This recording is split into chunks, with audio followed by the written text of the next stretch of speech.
Today, we're gonna do a little reset before the new year. And I'll be honest, we're going to replay last year's episode on prepping for the new year. I probably received more feedback on this one episode than any other episode individually because it is such a good reminder that we get to set what is enough for us, and we don't have to follow somebody else's timeline. Before we get into the episode, I just want to say I miss you guys so much, but this little break has been so good. It has created this space I need to get some other things in a better place, in a more manageable place.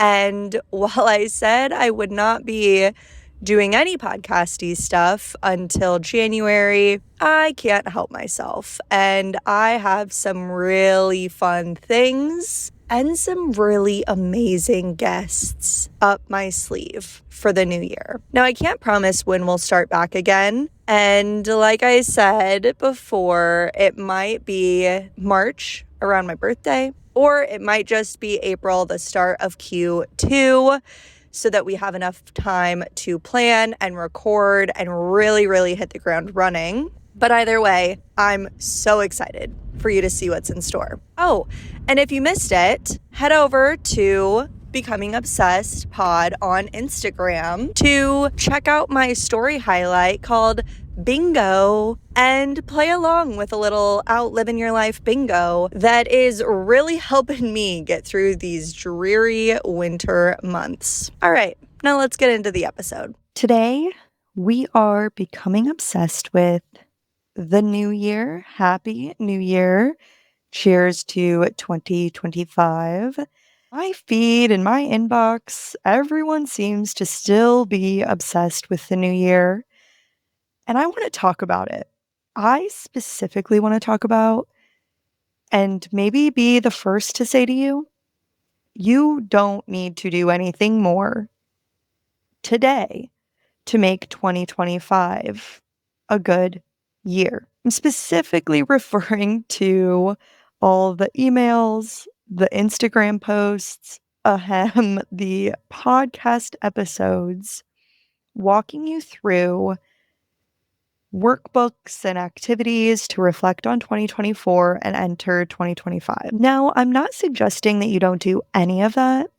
Heck, I hosted a whole vision board making party, but instead, we're going to talk through the conversations that I've been having with myself this season. I'm going to share the advice with you that I have given myself more times than once this week. And I'm also going to share how I've set healthy boundaries so that I'm able to deflect on 2024. I plan for 2025, and I do it in a way that feels really good, authentic, and quote unquote enough for me, instead of falling into this trap of always doing one more thing, answering one more question, having one more tab open, and almost feeling like, oh, because I haven't got my end of 2025 goals yet, I should continue to ruminate on them now. Because I think that there is a healthy amount of doing that. But I also think that we have a tendency in our society to never have a finish line and to always just see, oh, one more way we can do something. So as I've been seeing so many posts and reminders about what to do to set yourself up for 2025, I want to remind you that there's also things you do not need to do. You do not need to do more. So where is all this coming from? Well, first, being a podcast host who talks about living a life that you love, it feels so on brand to talk about the new year, to talk about what you can do to set up 2025, to live a life you love, that you're obsessed with in 2025. And yet that's not what this episode is, because there are so many episodes out there by other podcast hosts that I absolutely adore. DM me on Instagram and I will happily share my list with you. But people are already doing that. They've been posting those for a month or more. I've listened to probably 3 or 4 of them and really sat down with them. And I don't think we need one more of those. What I really need is the reminder to set those boundaries and to know what enough is for me. So I'm not stuck in this cycle of feeling like I need to do more and feeling like what I've already done isn't enough. And I've spent a lot of time thinking about processing, journaling about what a Becoming Obsessed 2025 New Year's episode would be.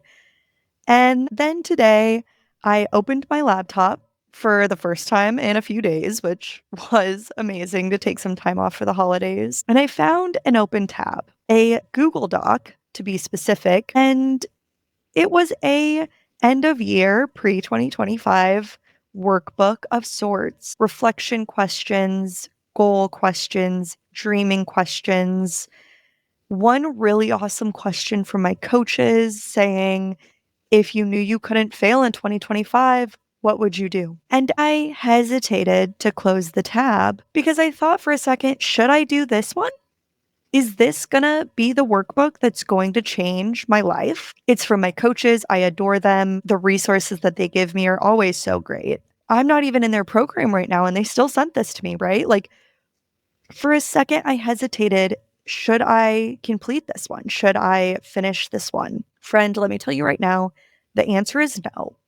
No, me, Teresa Jean, did not need to do another workbook, another journaling and visualization. And personally, for me, it's because I've done it. I have been doing this for about a month, and I'm now at a place where there's some actions that I need to take. There's some specific strategies I'm ready to put on paper to help my team get on the same page as me so we can execute. But I've already set up my goals. I've set up my intentions. I have done enough. I've done enough.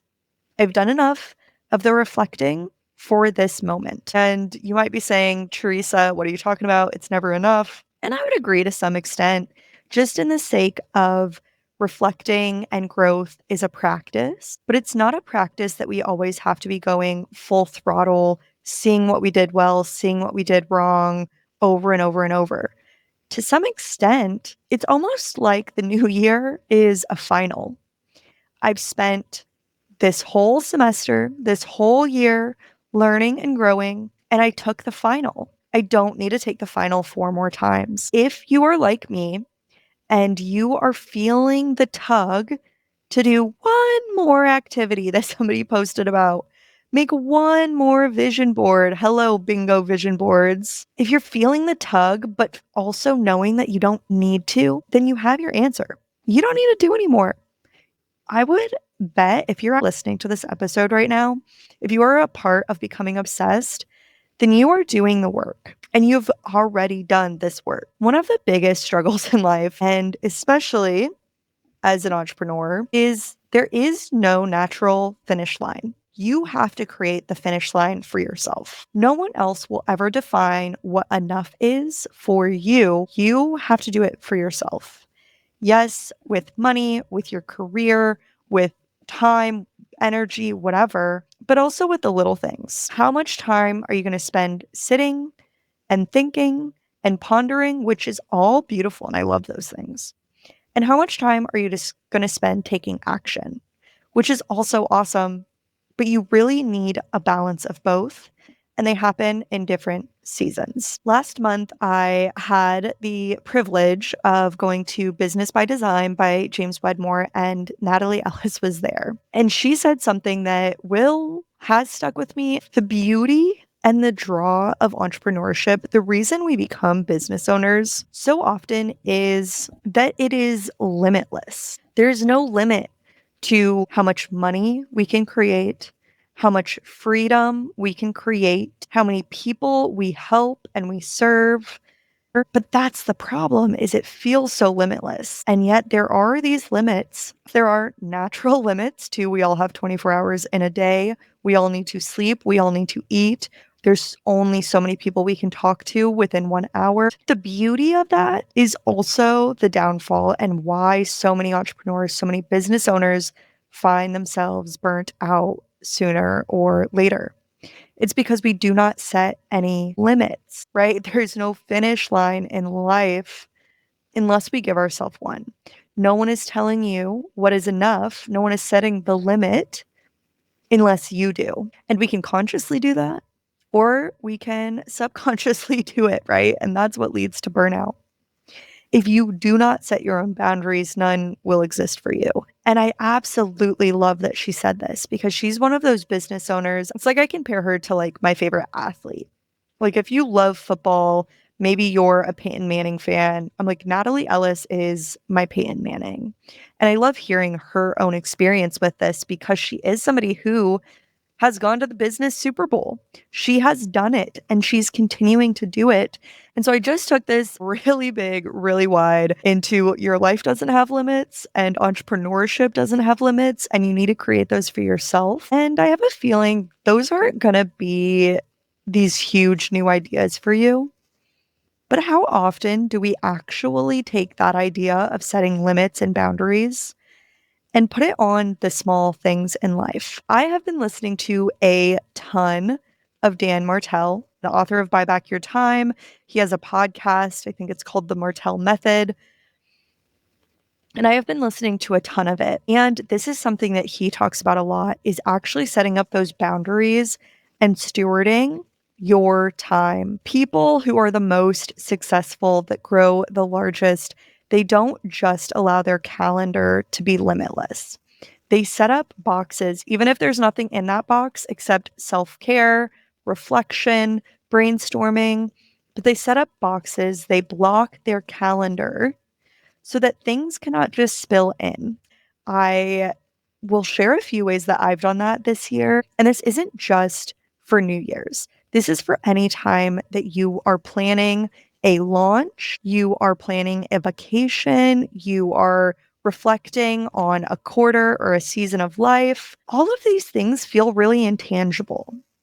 And it can often feel like you do it one day and then the next day you forget that you've done it. And you're like, okay, I need to do that again. I need to go deeper. And so I want to share some ways that I've done that this year that have made me see how much I have done, allowed me to really trust in the work that I've done so far, and be able to say no and close the tab on doing more instead of doing other things, right?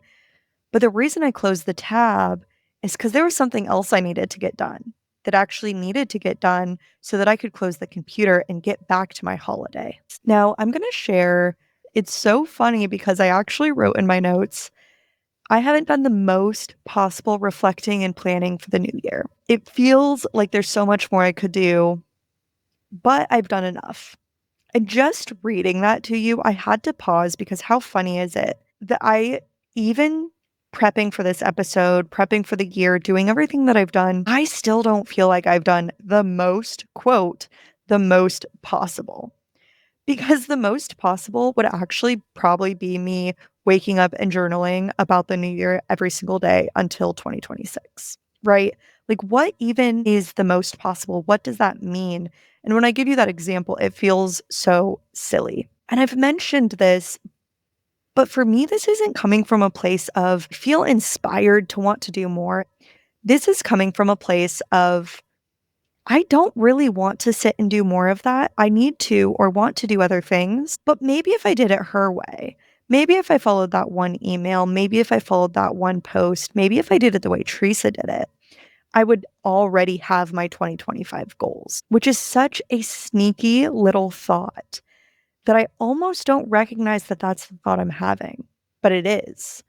It almost feels like the way I've done it isn't good enough.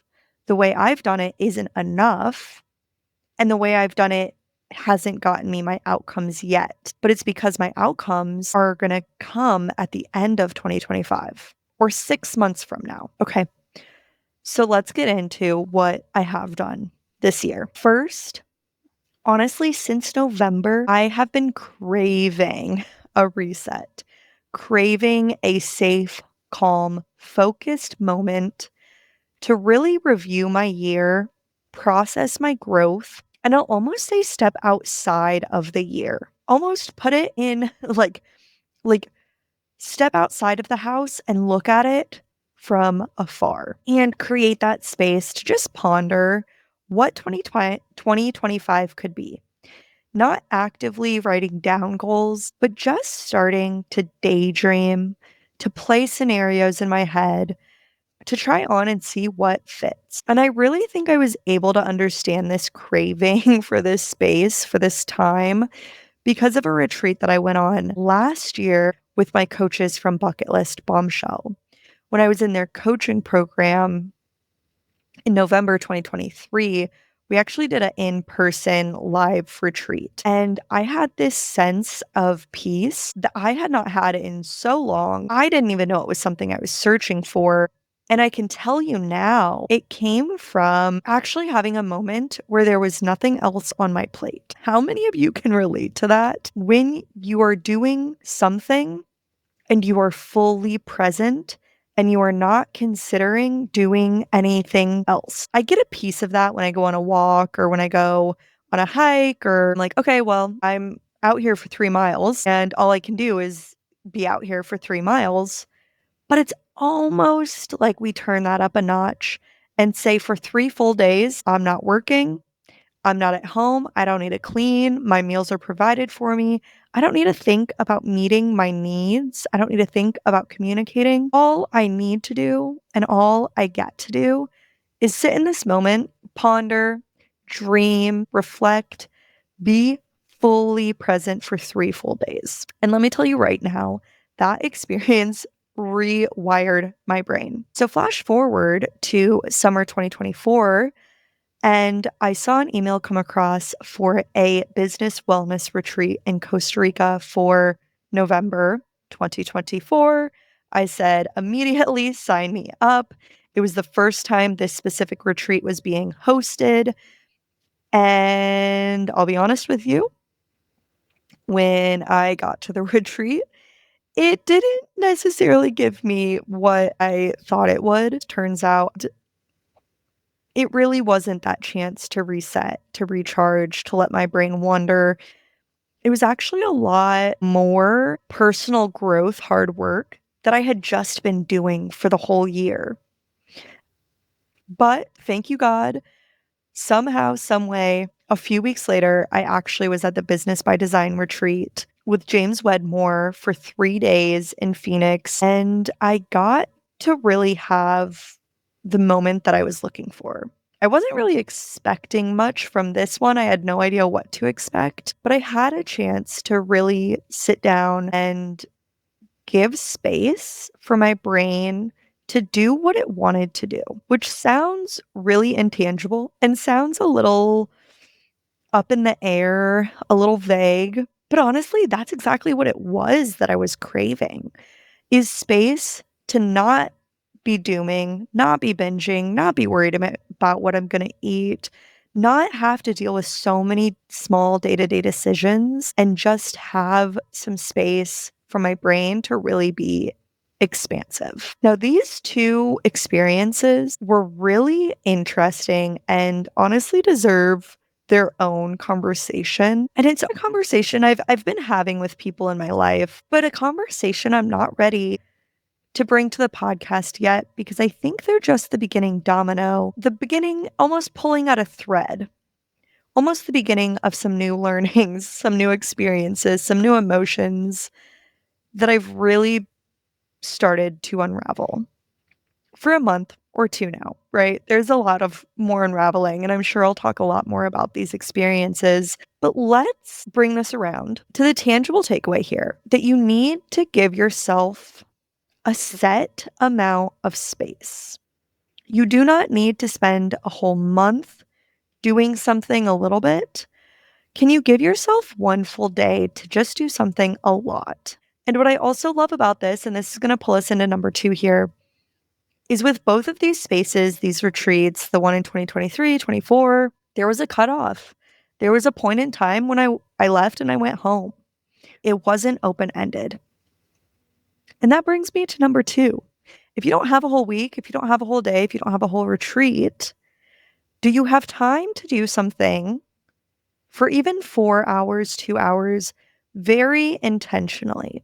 And again, with nothing else you need to do in that moment. I mentioned this at the start, but I co-hosted a vision board making party last year and then again this year. Shout out to the incredible Fia.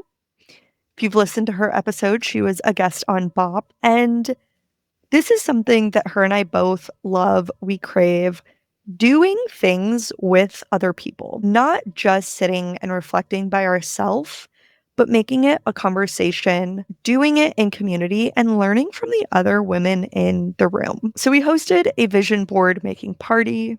It gave me a chance to exercise my facilitation skills. I hosted a guided visualization where we time traveled a year forward to who we want to be, looked back on the year so that we could be proud of what we had accomplished, even though it hadn't technically happened yet. And then also to understand what feelings we really wanted to carry throughout the year. We moved that into some journaling. We had a little dance jump session, got our bodies flowing. And then we had some snacks because girly has to have snacks, and got to making our vision board. I've been saving way too magazines. And then the day was over. It was a chance to be really intentional with your time and then to leave that moment and go about the rest of your day. But doing it with community helps build that accountability. And the third thing I did this year was actually an end of year date. And this one was new. This was something that me and my partner were trying out. We just concluded our actual first year together, had our 1 year anniversary. And so on our anniversary, we went on a hike and then went on a coffee date to just, again, let our brain get really expansive, to dream together on the hike, get outside, sky's the limit, and then to sit down and actually put some plans on paper.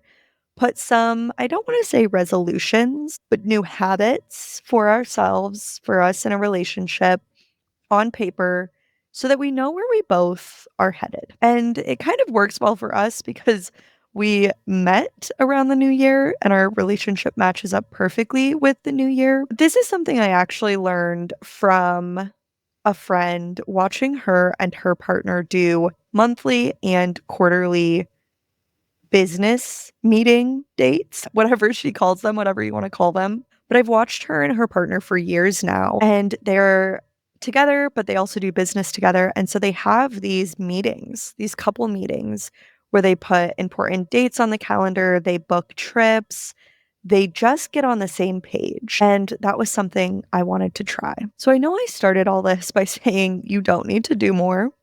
And now I'm telling you all the things I did. And it's funny because before I prepped for this episode, if you ask me, what have you done for the new year? I would probably hem and haw and say, oh, I've done a few things. I could do more. Because we always feel like we could do more. But in reality, when I list these things on paper to see everything that I've actually done, it feels like so much more than when it's living in my brain. So put it on paper and imperfectly, just for your eyes only. There's no wrong way. But if you're feeling like you haven't done enough, just throw a few things on paper. 1, 2, 3. It could even be a walk that you went on or a conversation you had, just to give you a tangible way to show yourself that you have done enough and to trust the work that you have done. So, of course, I start by telling you to do less. And now I'm telling you things you can do, but it's just a practice for us to see that we are doing enough. And if you're feeling like you haven't done enough, or maybe you actually haven't done anything and you want to, or maybe you're setting your intentions for 2025 and figuring out how to do this, how to plan your business, how to plan your life, take these little, small, tangible steps with you. Set clear boundaries around your time and know you're going to do this for 2 hours and 2 hours is enough. Or you want a whole weekend away.